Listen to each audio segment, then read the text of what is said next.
time around me, you have heard me wax poetic on the importance of history and the vitality of centering community in our advocacy and organizing. I've spoken on how the Modjeska Simkins School teaches that we've been backed into a corner before, and that the only way out is to claw our way out, or to be stuck in that corner. The school teaches we are not clawing our way out alone. So I'm not going to use my time on those points tonight. Instead, I'm going to embody another part of Ms. Simkins' legacy, her directness in speaking to the issue, no matter how uncomfortable it may be. A friend of mine feeds the growing number of unhoused 4 days a week outside of the Richland Public Library. She's not alone. There's a handful of activists who attend faithfully, and good on them. There's extreme weather, thorny business people, upset library patrons, and these activists show up with their community. People who look, think, and act as they do, and they've done it for years. But they don't actually serve the food. On one of the first 2 days of serving, my friend recognized one of the gentlemen coming through the line and said, "It's good to see you again, Michael." And Michael replied, "It's good to be seen." When I think about Modjeska Simkins and the history and my comrades and our work, I think about Modjeska's refusal not to see and see people.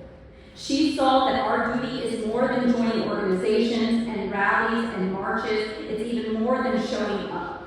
The Modjeska Simkins School for Human Rights teaches that the start of clawing our way out of this corner is in the seeing. Seeing ourselves and our privilege, seeing outside of ourselves to the long game. Seeing that comfort is never worth more than someone else's dignity and human rights. Dr. Green shows us that the government is using the same old playbook of suffocating dissent with condemnation and cries of anti-patriotism and communism. Our work is seeing that they are again using our fear of being othered to divide us. Modjeska Simkins saw the importance of leaving the city to empower our rural neighbors. She saw the work to be done in places and with people who could have caused her serious harm. And as she said, there's not a fear left in her body, and that's what we have to embody ourselves. She lost political positions and social standing for her willingness to see the value in working with anyone going her way toward an anti-capitalist South Carolina with justice and liberty for all. She went to the homes of tuberculosis patients to teach the sick to stop spreading, knowing that there was no treatment should she herself contract the disease.